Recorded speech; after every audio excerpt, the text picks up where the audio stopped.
बहुत लंबी मैराथन रहेगी। सर्वप्रथम मां कीमत के चरणों में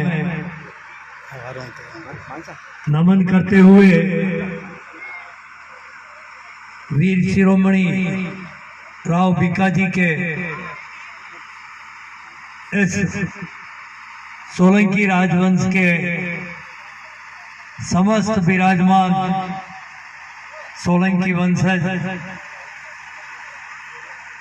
जिनके इतिहास ने इस देश की दशा और दिशा दोनों ही बदलने का काम किया है, और उसी धरा पे आज मुझे ये सौभाग्य प्राप्त हुआ है कि आप सभी यहाँ एकत्रित होकर मुझे आज इतना बड़ा जो आशीर्वाद मिला है, मैं सौभाग्यशाली हूँ और दावे के साथ कह सकता हूँ कि आज मैं जिस बीमारी से गुजर रहा हूँ आज निश्चित रूप से मैं ठीक हो जाऊंगा, ये आपको विश्वास दिलाता हूँ। आज जो आप सभी का विशेषकर मेरी माताओं का जो आशीर्वाद जिस रूप में मुझे मिला है, और जब मैं इतनी संख्या में माताओं को देखता हूँ तो मेरी माँ भी मुझे याद आ जाती है। मेरी माँ ने मुझे कहा था, बेटा दुनिया में आया उसको जाना है। मैं मेरी माँ का सबसे लाडला था, गोदी में बैठ जाता, जिला प्रमुख था तो जिला परिषद से आते ही सीधा गोद में बैठ जाता मेरी माँ के। सब भाई बहन मुझे कहते तुझे शर्म नहीं आती है, इतना लाड था। और मेरी माँ ने कहा तू जिस किसी में मुझे देखेगा तो मैं तेरे साथ खड़ी हूँ, तू जहाँ जाएगा मैं तेरे साथ रहूंगी। और मैं आपको जब देखता हूँ तो मेरी माँ मुझे याद आ जाती है और वो शक्ति मुझे मिल जाती है। उपस्थित मेरे पिता तुल्य बुजुर्ग युवा शक्ति, मारवाड़ और गोडवाड़ की धरा से पधारे हुए समस्त सोलंकी राजवंश है, 36 कौम के यहाँ विराजमान प्रबुद्ध जन, झीलवाड़ा ठाकुर साहब, आदरणीय शक्ति सिंह जी साहब, और भोमट से पधारे हुए हमारे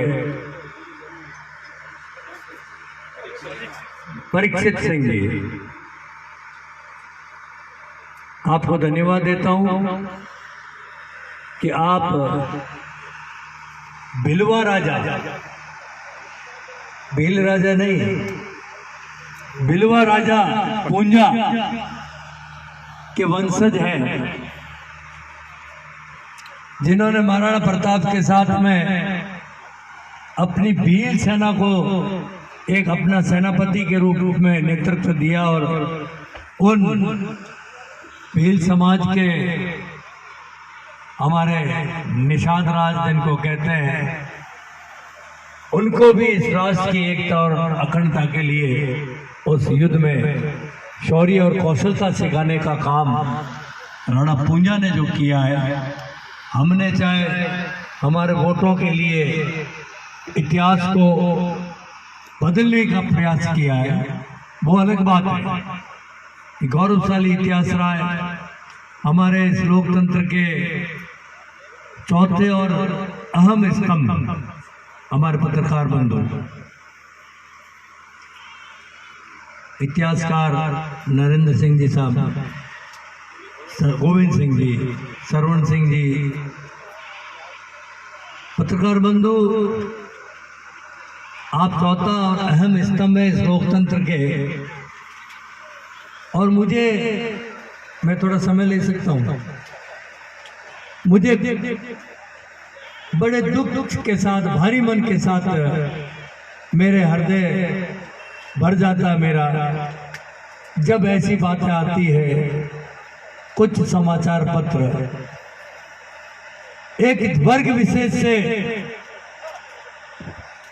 व्यक्ति खराब हो सकता है, एक समूह खराब हो सकता है, लेकिन समाज कभी खराब नहीं हो सकता, कोई भी समाज हो, और उसको उस दृष्टि से देखना और उनकी बातों को गलत तोड़ मरोड़ कर अपने समाचार पत्र में प्रस्तुत करना, ये चुनौती देता हूं मैं, और मैं स्वीकार भी करता हूं इसकी चुनौती को, मुझे डर नहीं लगता है।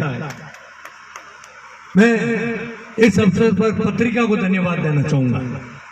कई समाचार पत्र ऐसे हैं, बहुत गौरवशाली उनका इतिहास रहा, लेकिन कई संकीर्ण विचारधारा के व्यक्ति जब उस समाचार पत्र में घुस जाते हैं और वो पैसों के मोह में और पैसों के लालच में अपना जमीर बेच देते हैं, इस लोकतंत्र का जो हमारी राष्ट्र को बेचने का काम कर देते हैं, वो शायद उस समाचार पत्र के लिए वो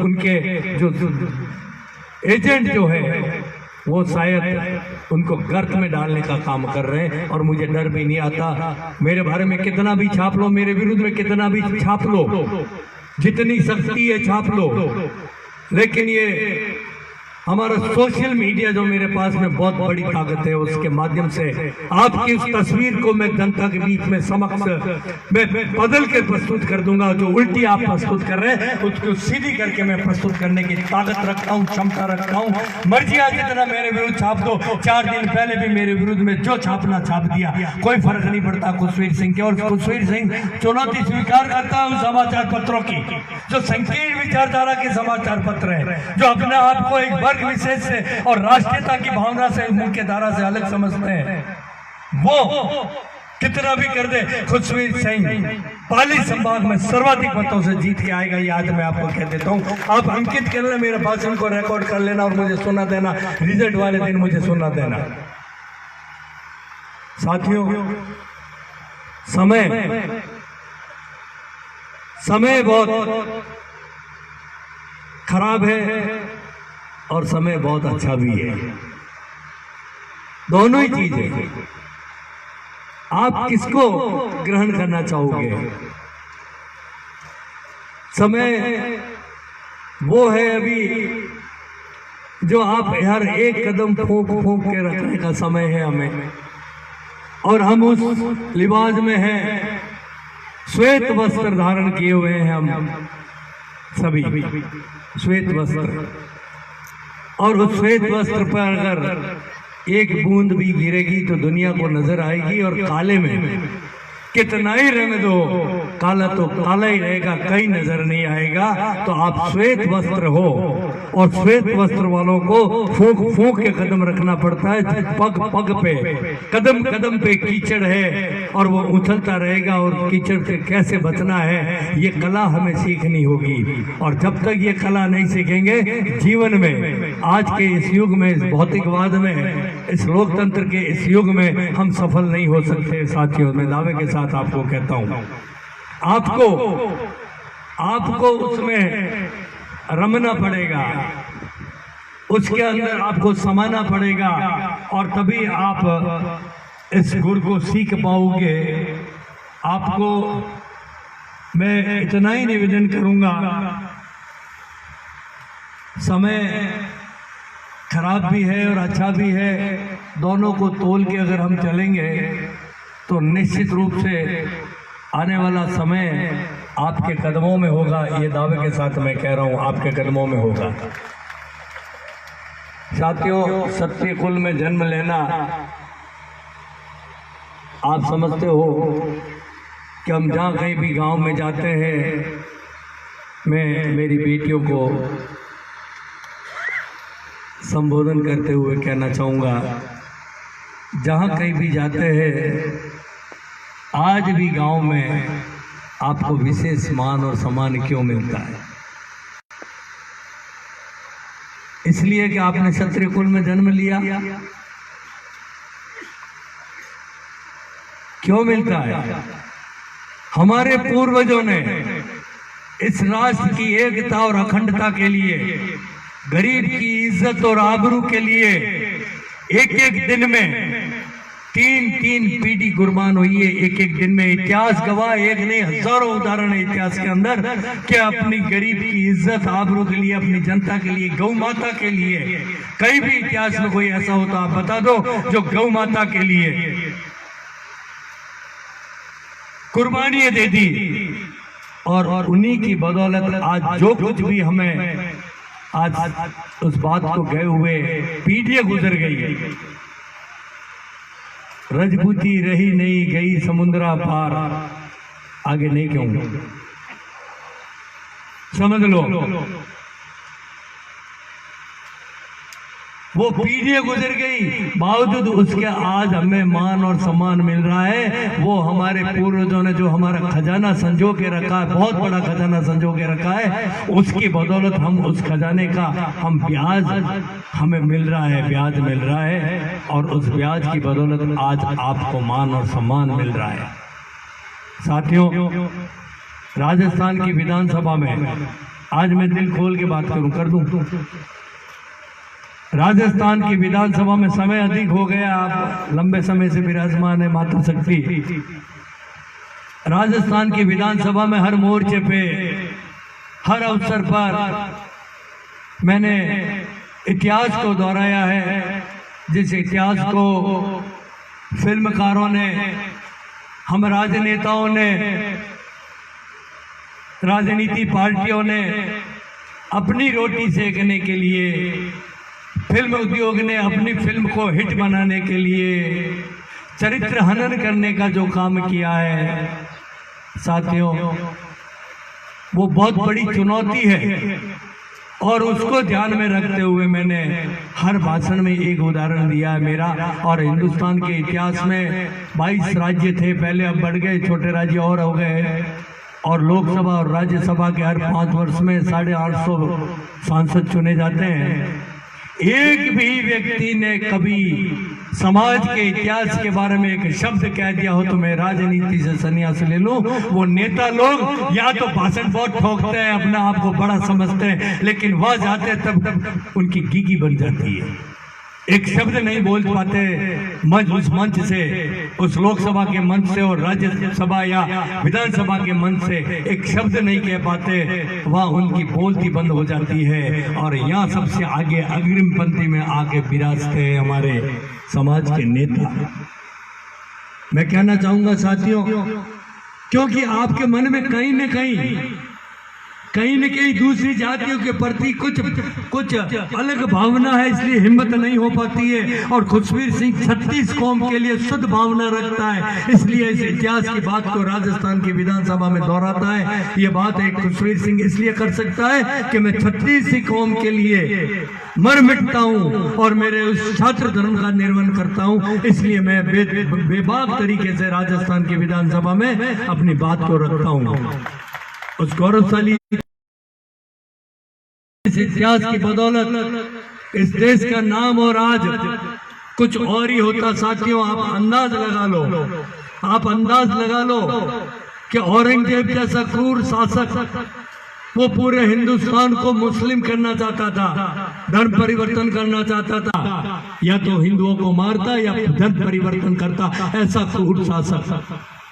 और उनसे भी लोहा लेने वाले हमारे वीर बाकुरे और उस शासक को धूल चटाने वाले, और जिस जगह आज मैं खड़ा हूं, राव भिकाजी, उनके इतिहास को जो आज हमने आज पूरी दुनिया को दिखाने का हम काम करने जा रहे हैं, मेरे लिए उससे बढ़कर कोई गर्व की बात और गौरव की बात नहीं हो सकती। साथियों, अरे महाराणा राज सिंह जी, आज महाराणा राज सिंह जी नहीं होते तो श्रीनाथ जी यहाँ नहीं विराजमान होते, न जाने कहाँ जाते, और वहां से पधारते शायद हिंदुस्तान के पास।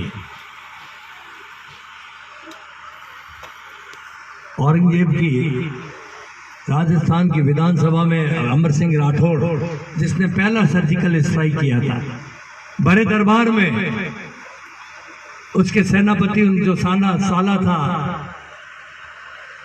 औरंगजेब का, सलामत खान, उसको दर से अलग करके वहां से जो निकल गए थे, और उनके बारे में कहा गया, मुट्ठी भर लोह से हिलाई देनी हिंदुस्तान की सल्तनत, जे होती शमशीर तो जीत ले तो हिंदुस्तान। ये कहावत उनके लिए प्रचलित है, और उनकी होके विवश होके मुझे कहना पड़ा, अपनी पीठ मत थपथपाइए। ये तो श्रेय जाता है जामनगर के जामनगर के जाम साहब रणजीत सिंह जी को, दिग्विजय सिंह जी को आज उनके नाम से पार्लियामेंट में, पोलैंड की पार्लियामेंट में शपथ ली जाती है और उनकी बदौलत पोलैंड ने उनके लिए पलक पावड़े बिछाए, हमारी बदौलत नहीं बिछाए। एक एक इतिहास को मैंने बताया है, फिल्म उद्योग ने आपके इतिहास को बदल कर ऐसे दृश्य जिससे घृणा पैदा होती है समाज में, विकृति पैदा होती है समाज में, उन दृश्यों को अपनी फिल्म टॉप की करने के लिए उसको ऐसे दृश्य राजपूत और ठाकुर साहब मूछे वाले साफे वाले ही दर्शा सकते हैं। भिखारी का अगर वो सीन दे दिया जाए तो वो फिल्म फ्लॉप हो जाती है।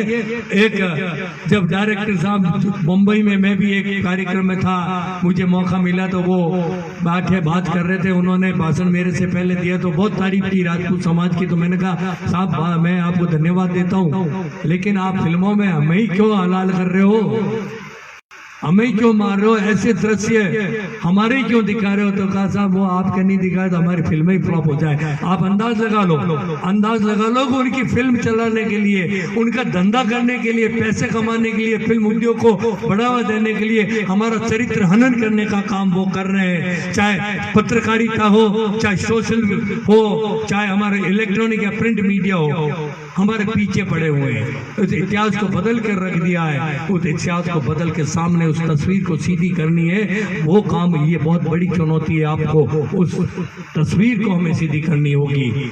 जैसे समाज ने हजारों युगों तक, आप अंदाज लगा लो 300 वर्ष तक घोड़ों का शासन रहा है, घोड़ों का शासन रहा है। उनके शासन काल में सूर्यास्त नहीं होता था और उसके बावजूद हमारे पूर्वजों ने सब कुछ बर्दाश्त कर दिया। पत्रकार बंधुओं, गुलामी बर्दाश्त कर ली।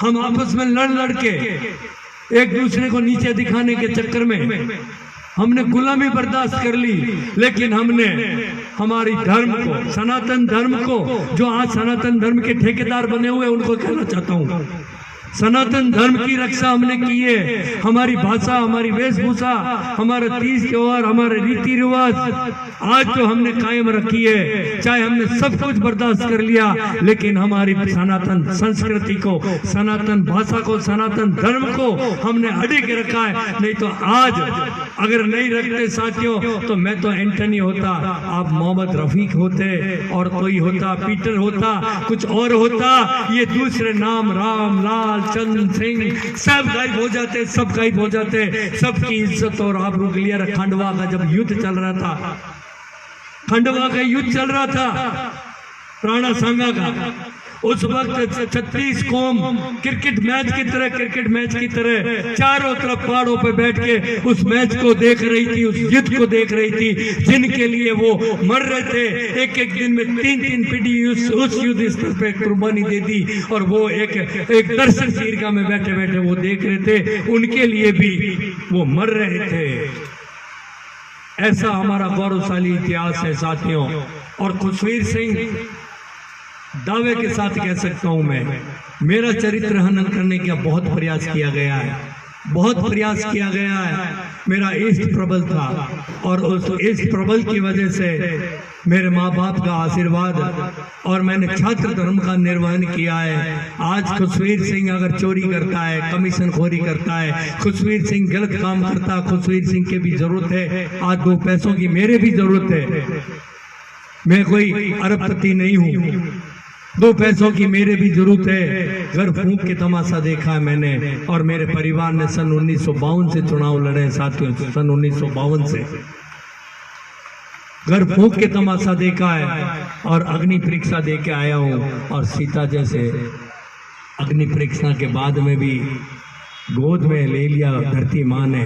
ऐसे हमारे समाज के अंदर भी आरोप लगाने वाले आपको बहुत मिल जाएंगे। पिछले 3 दिन से लगा रहे हैं, कोई फर्क नहीं पड़ता। मैं अग्नि परीक्षा दे के आया हूँ, और राजस्थान की विधानसभा में भी मैंने कहा था मैं अग्नि परीक्षा दे के आया हूँ। निर्दलीय जीत के आना कोई हंसी ख्याल नहीं है। जो नेताजी भाषण देते हैं और आपके चरित्र को हनन करने का काम करते हैं, पूरे क्षत्रिय समाज को गुंडा बता दिया है, गुंडा।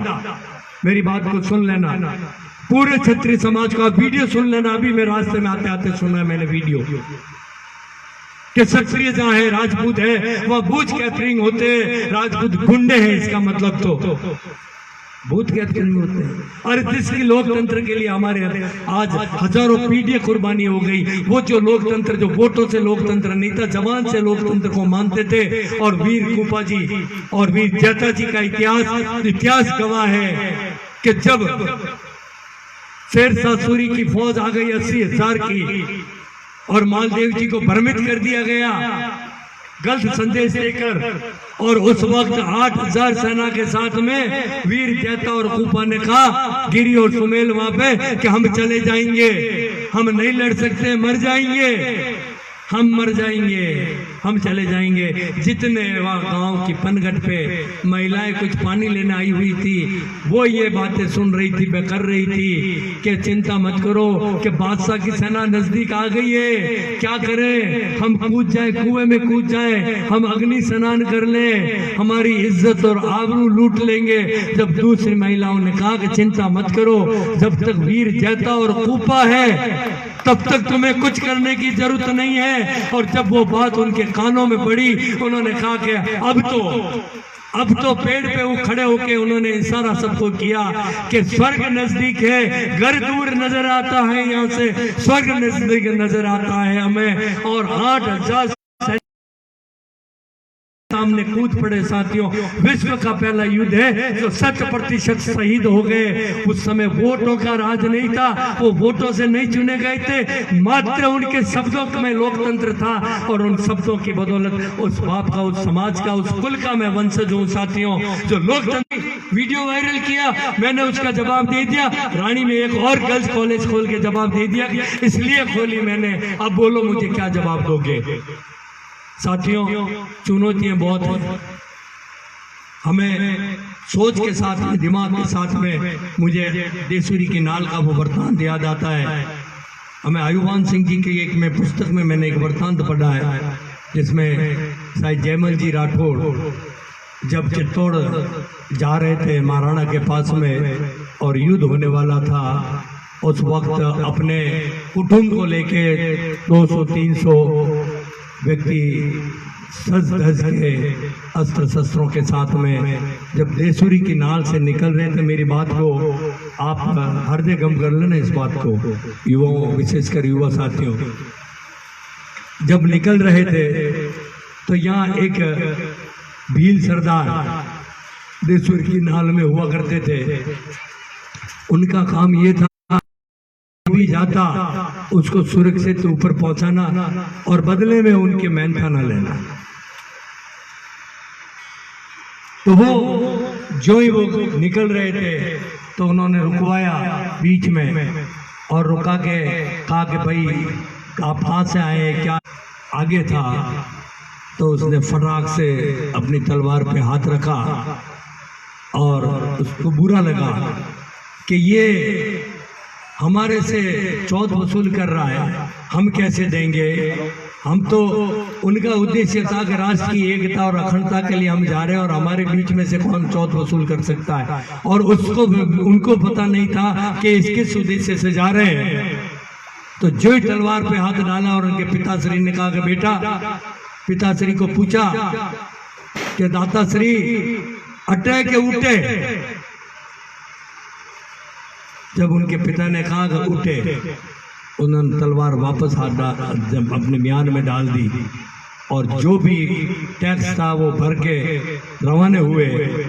और उस भील सरदार को पता चला कि यार अटे के उठे, ये महामंत्र बड़ा है, क्या है, गड़बड़ हो गई, मामला गड़बड़ हो गया है, क्या करना? वो भग के पीछे गए और पीछे जाके और पूछा कि हमें एक सवाल का आप जवाब दे दे, अटे के उठे का क्या मतलब?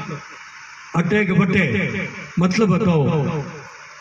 तो फिर मतलब बताया कि हम यहाँ तुम्हारे से युद्ध करके हम सब मर जाते, तो हम कुछ नहीं कर पाते, अनायास हमारी शक्ति क्षीण हो जाती और वहां जाके लड़ते तो राष्ट्र के लिए हमारी कुर्बानी होती, योगदान होता वहां लड़ने के लिए, और यहाँ अकारण लड़ जाते तो हम खत्म हो जाते। कोई हमारे इतिहास में कोई उठे तो इसको हृदय गम कर लेना आप इस मंत्र को हृदय गम कर लेना।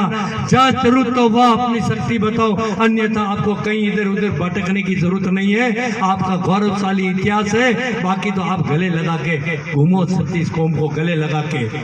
आप में ही वो क्षमता है, आप में ही वो क्षमता जो सब कुछ कर सकते हो, सबको साथ लेके चल सकते हो। और मैं इस बार मैंने अभी राजस्थान के विधानसभा में एक पर्यावरण पे कोई बात आ गई थी, कई हमारे इतिहास को मरोड़ा गया है। अभी आपने बताया बहुत सारे ऐसे इतिहास है, उसको हमारे मरोड़ के रख दिया गया। पृथ्वीराज चौहान पे भी कब्जा हो गया है और न जाने क्या क्या करने वाले हैं।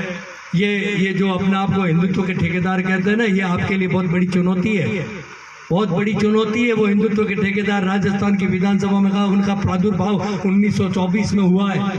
अरे औरंगजेब जैसे और हजारों वर्ष तक आपने कुछ भी सहन किया, लेकिन हिंदुत्व को जिंदा रखने वाले हम हैं, हमारे पूर्वज है। तुम क्या हो, तुम किस खेत से आए हो, मैं ये पूछना चाहता हूँ। तो मैं निवेदन कर रहा था, जब पर्यावरण की बात चली तो राजस्थान की विधानसभा में महाराजा विजय सिंह जी जोधपुर का एक सनद, जिसको नोटिस कहते हैं वकील साहब की भाषा में, सनद मुझे मिला उस वक्त की भाषा में लिखा हुआ, मादनी भाषा में, और उसका हिंदी में अनुवाद किया। मैं जोधपुर महाराजा मान सिंह जी लाइब्रेरी से लेके आया था और विधानसभा में मैंने बताया कि आज पाली के अंदर जो प्रदूषण हो रहा है, हम कोई देखने वाला नहीं है। और उस वक्त आप मेरी बात को ध्यान रखना, इतिहास में पढ़ लेना आप, एक बाड़मेर में एक ठिकाना है कुसी के ठाकुर साहब ने जब सोडा से अपनी गायों को और धो के और एक व्यक्ति के खेत में कुएं पे उसको प्रदूषित कर रहे थे, उसने महाराजा को शिकायत की, वहां से सनद जारी हुआ, नोटिस, उन्होंने परवाह नहीं की। दोबारा जब वो व्यक्ति पेश हुआ, एक हमीरपुरी नाम के व्यक्ति दोबारा जोधपुर दरबार में पेश होकर उन्होंने शिकायत दर्ज कराई, तो वहां से सनद जारी हुई, क्यों नहीं तुम्हारी जागीर जब्त कर ली जाती है, तुमने आदेश की पालना नहीं की और प्रदूषण फैला रहे हो। अरे एक सोडे से अपने भविष्य को तो धुला रहे थे, कहाँ प्रदूषण होता था। और आज पाली का आप देख लो। उस बात में महाराजा विजय सिंह जी की बात को आगे बढ़ाते हुए महाराजा विजय सिंह जी ने सभी जोधपुर रियासत के जागीरदारों को, जोधपुर रियासत के जागीरदारों को और सभी राजपूत समाज के लोगों को एक अपना संदेश भेजा था कि आपके सभी समाज के लोग आपके हिस्से में बटे हुए हैं, आपके हिस्से में बटे हुए हैं। चाहे 36 कौम के अनुसूचित जाति जनजाति से लगाकर 36 कौम के व्यक्ति आपके हिस्से में बटे हुए हैं। आपके उनके घर उनके हिस्से में होते थे और उनका परिवार एक होता था। उन्होंने लिखा कि उनके घर में शादी होने पे आपकी नेक लगेगी, उनके घर में मृत्यु होने पे आपको दाग संस्कार में शरीक होना पड़ेगा। दाग संस्कार में चाहे किसी भी जाति का व्यक्ति हो, अनुसूचित जाति का, जनजाति का व्यक्ति हो, आपको अगर आप नहीं जा सकते हो तो आपके निकटतम व्यक्ति को उस दाग संस्कार में पहुंचना पड़ेगा। आज हम उनका अवहेलना कर रहे हैं, हम शरीक नहीं हो रहे हैं। चाहे अनुसूचित जाति और जनजाति के हैं तो हम उनके दाग संस्कार में शरीक नहीं हो रहे हैं। ये क्षात्र धर्म है, हमें निभाना होगा। अगर इस धर्म को हम नहीं निभाए तो हम मिट जाएंगे। मरे तो बहुत थे, लेकिन वो मर मिटे और हम मिट जाएंगे, यूं ही मिट जाएंगे, बिना मरे हम मिट जाएंगे। साथियों, ये बात इसलिए मैंने कही है कि मैंने पढ़ा है इतिहास को, इसलिए मैंने ये बात की। उन्होंने तो यहाँ तक भी कहा कि जहाँ जहाँ विष्णुई समाज के लोग हैं वहाँ मांसाहारी व्यक्ति को नहीं बसाया जाएगा। इतना ख्याल रखते थे, वो इतिहास गवाह है। मैं ज़्यादा बात नहीं कहते हुए मारवाड़ के विकास की बात करूँगा। और आज ये वीर शिरोमणि बीकाजी सोलंकी जो राजवंश है, मेरे ख्याल से देश के अंदर पहला ये पैनोरमा होगा सोलंकी राजवंश का, देश के अंदर पहला पैनोरमा होगा। मैं भाग्यशाली हूँ कि ये सहयोग से, त्रिवेणी महादेव की कृपा से ये मुझे अवसर मिला है, ये मैं निमित्त बना हूँ उसके लिए। और मैं उन युवा टीम को ये धन्यवाद दूंगा कि वो लगे रहे इसके लिए। और एक बात बता दूं, मैं तो दूजी तक इस पढ़ियो आगे पढ़ियो क्यों नहीं, जब ये बात आ गया कि पैनोरामा बनाया जाए और मैं विधानसभा में था और वो सब शिक्षाविद और हिस्टोरियंस जो बैठे थे, उन्होंने कहा साहब बीका जी सोलंकी का क्या इतिहास है, मैं खुद भी नहीं जानता था उस वक्त तक, नाराज मत होना, मैं भी नहीं जानता। मैंने कहा जवाब क्या दूं, अनपढ़ आदमी, ये पढ़े लिखे, एक अनपढ़ पढ़े लिखों के सामने क्या जवाब दे सकता है। तो मैंने कहा फटाक से, मैंने कहा साहब बीकाजी सोलंकी का अगर आपको इतिहास मालूम नहीं तो आप इतिहासकार ही नहीं हो, फिर खाए के इतिहासकार हो आप। अरे वो जो पाठ्य पुस्तकों में गलत पढ़ाया जाता है उसी को इतिहास समझते हो, जो हकीकत का जो इतिहास हुआ, अरे हमारे साथ में अनुसूचित जाति जनजाति के लोगों ने भी कुर्बानी दी, उसको हमने मिटिया मेल कर दिया, उनको कहीं अंकित नहीं किया, मिटा दिया, उसको आप मानते नहीं हो। और ऐसे वीर शिरोमणि के बारे में आप मुझे पूछते हो, शर्म आनी चाहिए। साथ मेरी वो बात ऐसी चली कि वो इतिहास जितने 2 लाइन लिख के आपने भेज ही दिया और वो कर दिया। एक अनपढ़ आदमी आपका विधायक है, अनपढ़ हूँ, लेकिन मैं ज्ञान जरूर थोड़ा बहुत रखता हूँ साथियों, और उसी ज्ञान से आज मारवाड़ का जो मैंने विकास करवाया, ये जो हाईवे आपको दिख रही है, इस हाईवे में आपको मालूम है पहले एक पुल बनाने में एक एमएलए 5 साल जीत जाता बाप, एक पुल बनाने से। और आपको मैं बता दूं 1008 पुलों का निर्माण करा दिया 5 सालों में, 1008 पुलों का। आप गिन लो, देसूरी से रवाना हो जाइए और जोजावर तक गिन लो, 81 पुल है। 81 कितने, 35 किलोमीटर में 81 पुल है। और मैंने 300 किलोमीटर हाईवे का निर्माण करवाया मारवाड़ विधानसभा क्षेत्र के अंदर। आप अंदाज लगा लो, मैंने उस सोच के साथ में, उस दिमाग से मैंने काम किया, हर 5 किलोमीटर पे हर गांव को हाईवे मिल जाए, उस सोच के साथ में मैंने विकास करवाया, सड़कों का विकास करवाया। और सड़कों का विकास से सिर्फ जमीनों की कीमत नहीं बढ़ाई है मैं यहाँ उद्योग धंधे स्थापित करूंगा। जो हमारे युवा है, हमारे प्रवासी बंधु जो बाहर जाके कमा रहे हैं, आज उनको मैं लेके आऊंगा।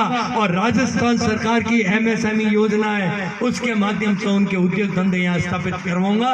2 काम हो गए, मातृभूमि की भी रक्षा होगी और अपने माता पिता की भी सेवा कर पाएंगे।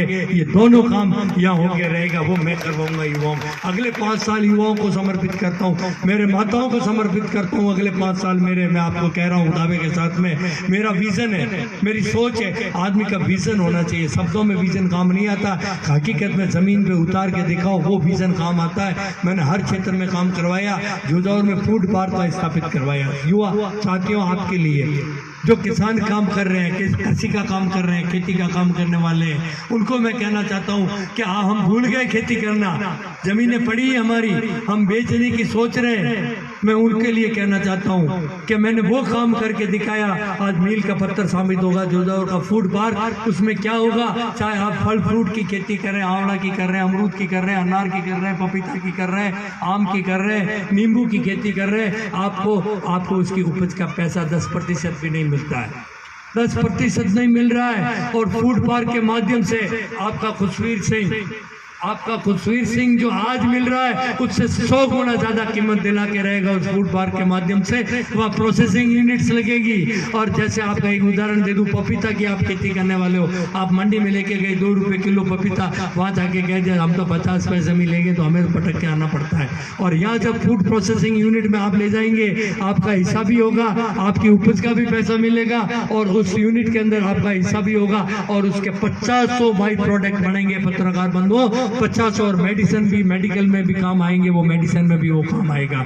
इसी तरह अनार का है, इसी तरह नींबू का है। नींबू का आपको गर्मी में 200 रुपए किलो में नींबू बिकता है, हम खुश हो जाते हैं जब फ्रूटिंग नहीं होता है। और जब मानसून में फ्रूटिंग भरपूर होता है, उस समय 5 रुपए किलो तोड़ना महंगा पड़ जाता है। तो वो जब प्रोसेसिंग यूनिट वहां लग जाएगी, तो आपके उपज का 100% आपको दाम मिलेगा साथियों। इसी तरह टमाटर है, इसी तरह प्याज है, इसी तरह लहसुन है, इसी तरह मटर है। मैं एक छोटा सा उदाहरण दे दूं कि यहाँ कोई प्रिजर्वेटिव नहीं डालेंगे, कोई ऐसी दवा नहीं डालेंगे जो हानिकारक हो, 100% ऑर्गेनिक पे काम होगा। और वो उसमें मैंने साइंस और technology, advance technology, advance science का उपयोग करते हुए जानकारी हासिल की, अनपढ़ आदमी हूँ, करते हुए मैंने वो स्थापित करवाया। एक उदाहरण दे दूं, जैसे मटर है आपका, आपने मटर भाव गिर गए, फली तोड़ के आप उस यूनिट पे ले गए और वहां जाके -200 डिग्री में आपको उसको डिहाइड्रेट करवा दिया। घर लाके आप रख देना, जब भाव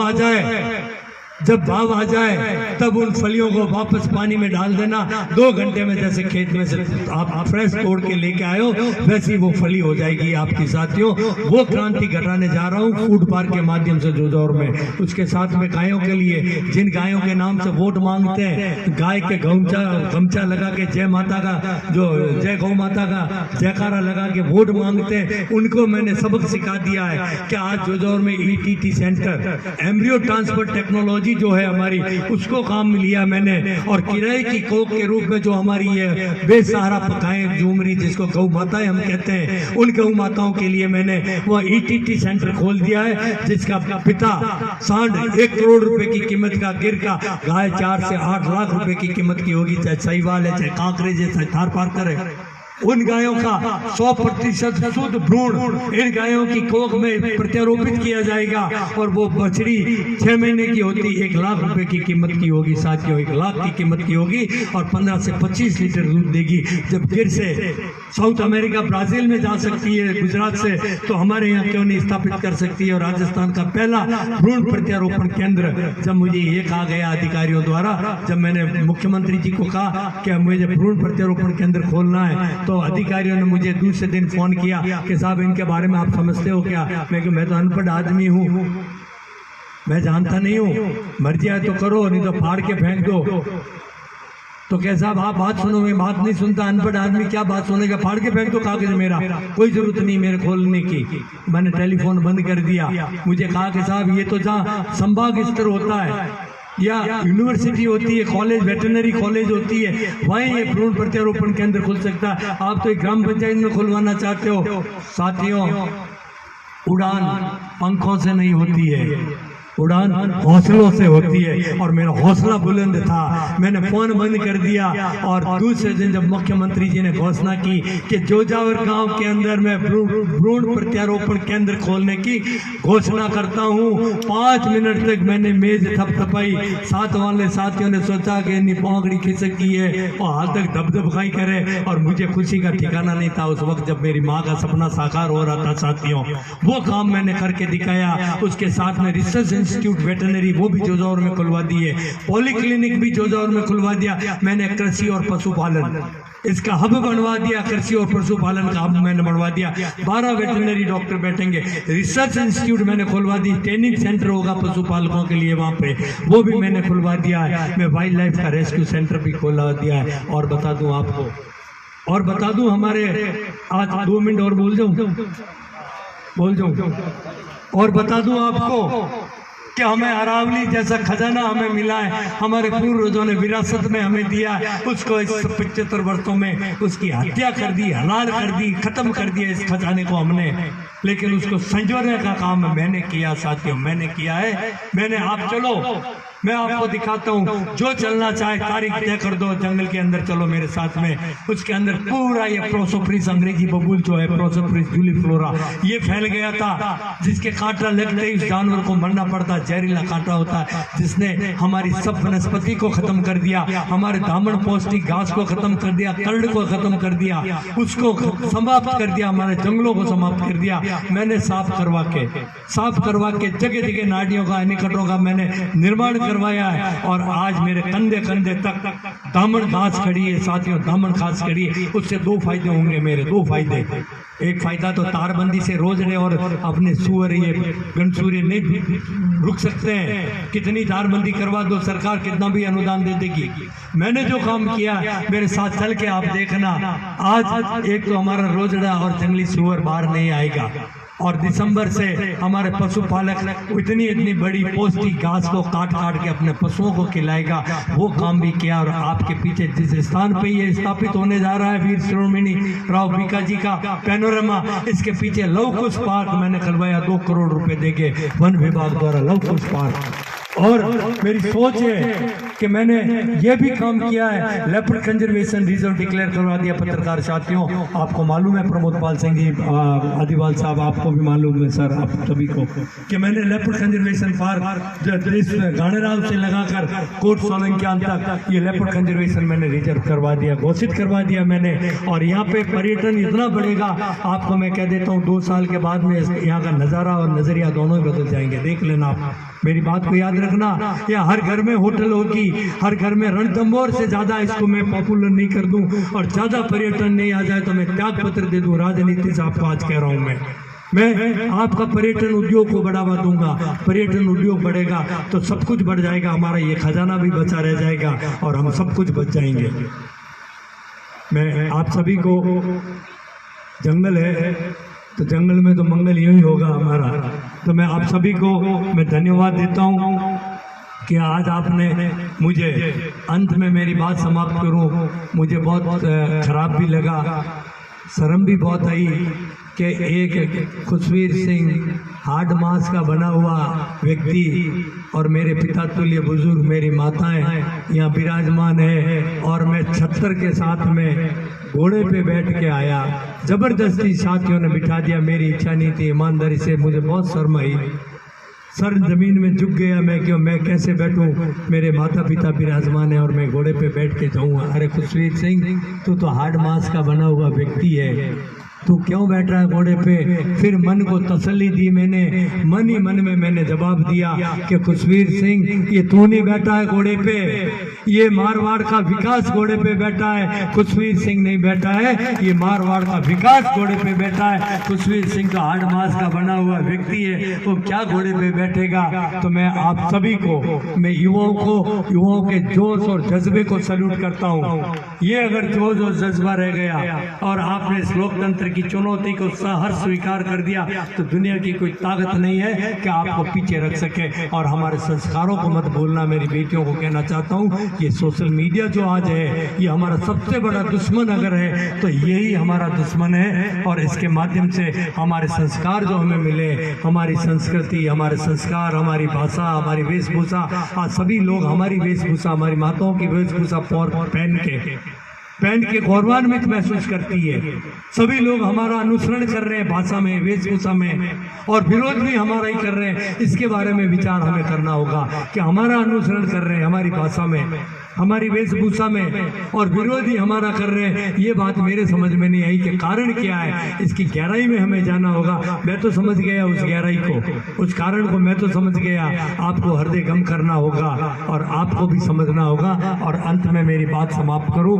मेरे पिता ने मुझे कहा था साथियों कि बेटा, तू मेरे बचपन में जब ना समझी थी तो मुझे कहा कि बेटा तू किसी को थप्पड़ मार देगा। युवाओं के लिए एक संदेश है कि बेटा तू किसी के थप्पड़ मार देगा तो कमजोर व्यक्ति तेरे थप्पड़ वापस नहीं मारेगा, वो हाथ फेरता फेरता निकल जाएगा। बच्चा है छोटा और उसके भी थप्पड़ मार दी तो वो बच्चा माँ के पास रोएगा, तुझे कुछ नहीं कहेगा। अगर तू तेरे बरोबरी वाले या तेरे मजबूत किसी के थप्पड़ मार दी तो वो थप्पड़ वापस आ जाएगी, लेकिन वो थप्पड़े तो तेरी खाली चली गई, वापस नहीं आएगी। अगर तू किसी को सम्मान देगा, इज्जत देगा, मान और सम्मान देगा, तू कमजोर से कमजोर व्यक्ति को इज्जत देगा, छोटे से छोटे बच्चे को प्यार देगा, तो वो हजारों कोस फेंका हुआ तेरे पास में वापस आएगा। ये बात मेरे पिताश्री ने मुझे सिखाई थी साथियों। अगर देना है तो मान और सम्मान देना, आप इज्जत देना, किसी की बेइज्जत मत करना। ये आज आपको मैं कह रहा हूं। और जब ये बात मैंने जानुदा की बगीची में मैंने कही, जानुदा की बगीची में, तो एक नेताजी, मेरे वीडियो सुन लेना आप, एक नेताजी मेरे पास बैठे हुए मुझे कहा कि तुम्हारे कौन से पिताजी और कितने पिताजी थे? 10 लोगों के बीच में पूरा गांव बैठा था। मैंने कहा नेताजी ये शब्द आपको शोभा नहीं देते, वो तो मेरी माँ ही जानती मेरे कौन पिताजी थे, वो इस दुनिया में नहीं रही है, लेकिन ऐसे शब्द किसी और के लिए मत निकालना। ये तो खुशवीर सिंह है, स्वीकार करता है और है तो गालियाँ भी सुनने का आदी हूँ। बहुत सारी मिलती है मुझे, आप सब समझते हैं, गाने की जरूरत नहीं, नफसा सबको मन ही मन में मालूम है। लेकिन मैंने कहा किसी और को मत कहना, नहीं तो बाहर खड़तो बाज झड़ा ने कियो तो ना वहाँ तो जवाब दे देला। तो मैं आप सभी को इस बात को कहते हुए, अगर देना है साथियों तो इज्जत देना, मान और सम्मान देना, बेइज्जत किसी की मत करना। आप सबको और युवा शक्ति को एक बार पुनः मैं सैल्यूट करते हुए, मैंने गुजरात में सोलंकी राजवंश के 16 ठिकाने और उसमें हमारा राज ये पोशिना इनका पाठ भी है आपका, वहाँ पे भी मैंने बात की राव साहब से। तो कहा समय का अभाव है, जब ये पैनोरामा बन के तैयार हो जाए तब हम आएंगे, तो अपन विस्तृत और विराट सोलंकी सम्मेलन होगा यहाँ पे, विराट यहाँ पे। ये जब पैनोरामा बन जाएगा 12-6 महीने में बन जाएगा, कोई बड़ी बात नहीं है। तब हम वहाँ जाके उनको इनवाइट करके बुला के यहाँ पे लेके आएंगे। और एक इच्छा है मेरी, इसको सेल्फ सस्टेनेबल कैसे किया जाए, इसको सेल्फ सस्टेनेबल कैसे किया जाए, इसके बाहर दुकानें बन जाए, इसके बाहर दुकानें बन जाए और फिर यहाँ एक गेस्ट हाउस भी बन जाए, ताकि ये फॉरेस्ट में आपके इसमें ये काम आ जाएगा। और मेरी इच्छा है कि सभी समाज के लिए मैं ज़मीनें अलॉट कराऊं, ताकि शिक्षण संस्थाएं के निर्माण हो, ताकि वो अपने बच्चों को पढ़ा सके। जो भी समाज मांगेगा उसके लिए मैं प्रयास करूंगा, 36 कौम के लिए, कि उनके लिए भी हम उनको ज़मीन अलॉट करवाएं और ऐसे हम काम करके दिखाएं, ताकि आने वाली पीढ़ी हमें याद करे। आप सभी को बहुत बहुत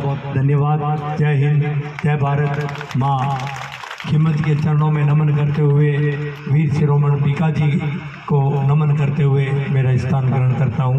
धन्यवाद।